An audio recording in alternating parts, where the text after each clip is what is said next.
নদীর পাড়ে সুন্দর রান্না, আজকে সেই রান্না হবে। হ্যালো বন্ধুরা, দা ভিল কুকিং বয়েজ চ্যানেলে আরো একবার স্বাগত জানিয়ে আজকের ভিডিও শুরু করছি। তাই তো আপনাদের সামনে একটি সুন্দর রান্না নিয়ে চলে এসেছি। আজকের রান্নার ছালুন হিসাবে থাকছে চিকেন কষা, সেই সঙ্গে থাকছে সাদা ভাত সমেত 5 তরকারি ও মসুর ডাল। তবে চলুন শুরু করা যাক আজকের রান্না। চলো।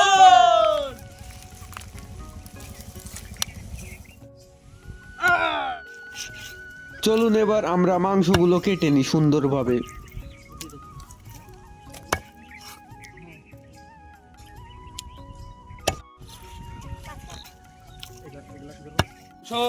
কাটা আমাদের কমপ্লিট হয়ে গেছে। এখন মাংসগুলো আমরা এখন ভালো করে ধুয়ে নেব। সুন্দরভাবে পিস পিস করে কেটেছি আমরা, একই মাপে। আপনারা দেখতে পাচ্ছেন পিসগুলো। ওইদিকে মাংস কাটিং চলছে আর এইদিকে আমরা কিন্তু গ্যাস বসিয়ে দিব। এর জন্য চালটা বসিয়ে দিই।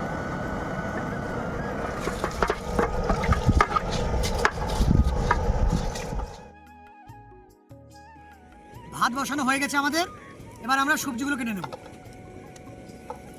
আজকে নদীর ধারে রান্না, একদম ভিউটা কেমন আছে? খুব দারুণ ভিউ। প্রতিদিন তো আমরা একটু নদী থেকে একটু দূরেই থাকি, তো নদীটা আজকে খুব সুন্দর নদী পেয়েছি। ভিন্ন রকমের পাখি দেখতে পাচ্ছি কিন্তু আমরা। পরিযায়ী পাখি যেটা বলে আমরা। একদম।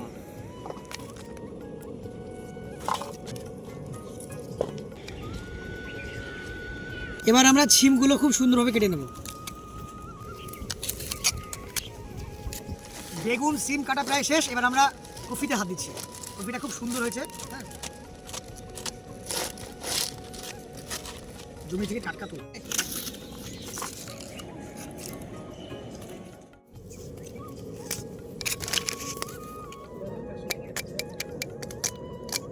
আজকে আপনাদের একটি সুন্দর গ্রামে নিয়ে এসেছি। মুর্শিদাবাদ জেলার অন্তর্গত ডোমকল থানার শিবনগর নামক গ্রামে এসে যাব। তো গ্রামের কিছু ঐতিহ্য তুলে ধরবো। রান্নাবান্না তো চলবেই, পাশাপাশি কিছু কিছু সংস্কৃতি আছে এই গ্রামে, অনেক মানুষ জড়িয়ে আছে এই গ্রামকে কেন্দ্র করে, সেগুলোকে আপনাদের আজকে ফুটিয়ে তুলব।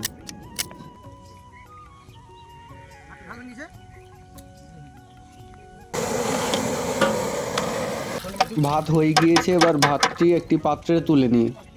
আমরা এখন 5 তরকারিটা রান্না করব। সেই জন্য আলু কেটে নিয়েছি, এখানে গাজর, ওখানে বেগুন আর কপি, বাঁধাকপি, এগুলো আমরা এখন কড়াইয়ে দিয়ে দেবো।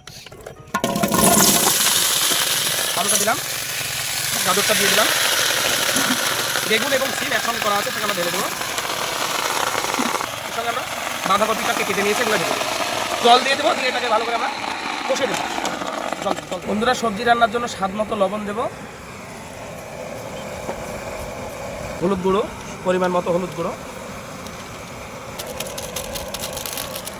এগুলো আমরা এখন ভালো করে কষে নেবো সবজি।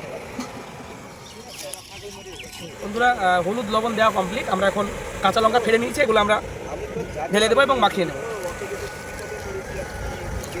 শুকনো লঙ্কা আমরা খুব কমই দিই সবজিতে।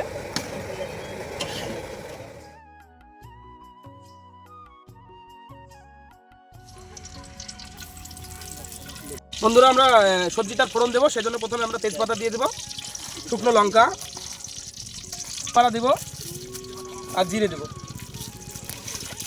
ফোড়ন দেওয়া আমাদের কমপ্লিট। আমরা এবার পেঁয়াজটা ঢেলে দেবো।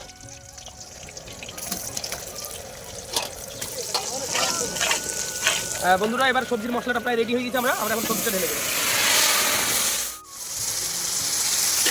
আমরা কিছু বাটনা বেটে নিই, সেগুলো বেটে নিচ্ছি। তার সঙ্গে একটা গান আপনাদেরকে শোনাবো, 2-1 লাইনের। আপনারা গানগুলোর সঙ্গে থাকুন, শুনুন।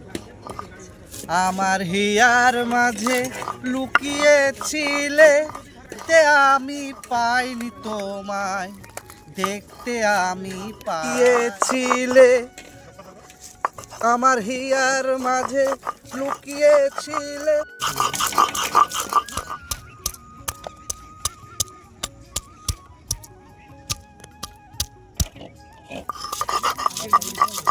বন্ধুরা, সবজি রান্না আমাদের প্রায় শেষ। সবজিতে আমরা জিরের গুঁড়ো দেবো, সবজির কিছু মশলা করেছি সেগুলো আমরা দিব। তারপরে সবজিটা আমরা নামিয়ে নেব। সবজি রান্না শেষ আমাদের। সবজিটা এখন আমরা পাত্রে তুলে নেব।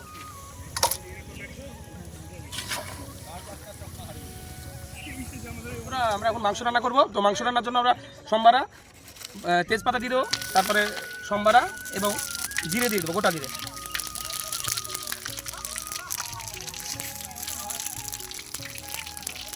এবং আমরা পেঁয়াজটা ঢেলে দেবো।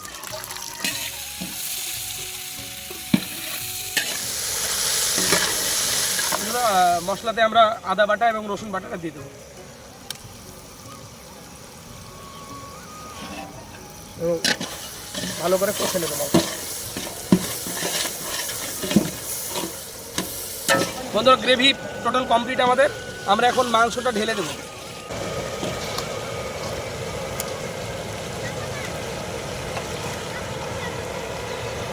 মাংসটাকে সুন্দরভাবে মাখিয়ে নিয়ে আমরা অনেকক্ষণ কষে নেব। আজকে কষা মাংস হবে, কোনো মাংসের ঝোল হবে না। এখন সঙ্গে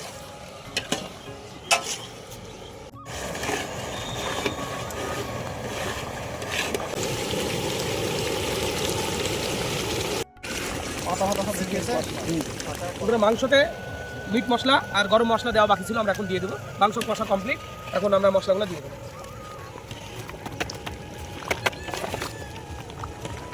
ভালো করে নেড়ে দেবো মাংসটা। মাংস রান্না কমপ্লিট, আমরা এখন জিরে গুঁড়ো দিয়ে মাংসটা নামিয়ে নেব। রান্না শেষ। আমাদের স্যার একটু মাংসটাকে তোলার জন্য সহযোগিতা করবে।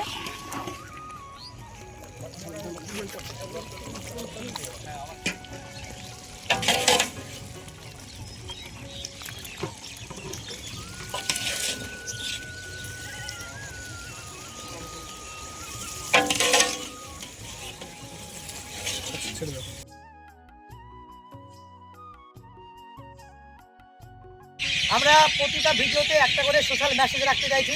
পাশেই পাখির কিচিরমিচির আওয়াজ, পাশে নদী রয়েছে, সবাই দাঁড়িয়ে আছে একসঙ্গে। আমাদের আজকে মেন ইন্টুটা হচ্ছে নদীকে আমরা পরিষ্কার পরিচ্ছন্ন রাখবো, তাই তো? আচ্ছা, আচ্ছা কিছু বলুন নদী বিষয়ে। নদী আমাদের জীবনধারার একটা গুরুত্বপূর্ণ জিনিস। আপনারা জানেন যে নদী, জল এবং বাতাস এবং মাটি এগুলো যদি দূষিত হয় তাহলে সমাজের সমস্ত সব কিছু নষ্ট হয়ে যায়। তো আজকে যেহেতু আমাদের মূল বিষয় নদী, নদীতে আপনারা কেউ নোংরা আবর্জনা ফেলবেন না, নদীকে পরিষ্কার পরিচ্ছন্ন করে রাখবেন। আর নদীর যে পাড়ে ভাঙনটা সৃষ্টি হচ্ছে, আমরা যে গাছ লাগাবো নদীর ধারে এবং আমরা মাটি কাটবো না নদীর ধারে, তাই তো? আচ্ছা, কিছু বলো। সমস্ত সভ্যতাই প্রথম দিকে নদীর তীরে উঠেছে, কারণ হচ্ছে নদী আমাদেরকে বাঁচতে শেখায়। তাছাড়া নদী ছাড়া আমরা বাঁচতে পারি না। নদীর জল হচ্ছে খাওয়া থেকে শুরু করে সমস্ত কাজে লেগে। তাই আমরা চেষ্টা করবো নদীকে পরিষ্কার পরিচ্ছন্ন রাখা এবং নদীর জলকে শুদ্ধ রাখা। আমাদের আমরা বইগুলো ঘাটলে বুঝতে পারবো, ইতিহাসের বইয়ে আদিম সভ্যতার মানুষগুলো কিন্তু নদী তীরবর্তী অঞ্চলে বসবাস করতো। চাষবাসের জন্য বিভিন্ন তাদের নদী ছাড়া অ্যাকচুয়ালি চলা খুব মুশকিল। নদীকে তার জন্য আমরা পরিষ্কার পরিচ্ছন্ন রাখবো এবং নদীর পরে আমরা গাছ লাগাবো। নদী সুন্দর তো আমাদের মনটাও সুন্দর হয়, ঠিক আছে? সবাই একটু বলো খাবার কেমন হয়েছে।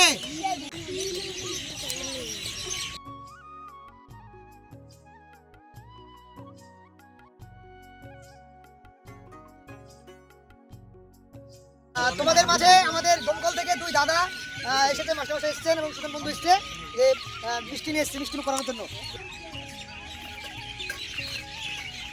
মিষ্টি কেমন খেতে হয়েছে বলবে? ভালো হয়েছে।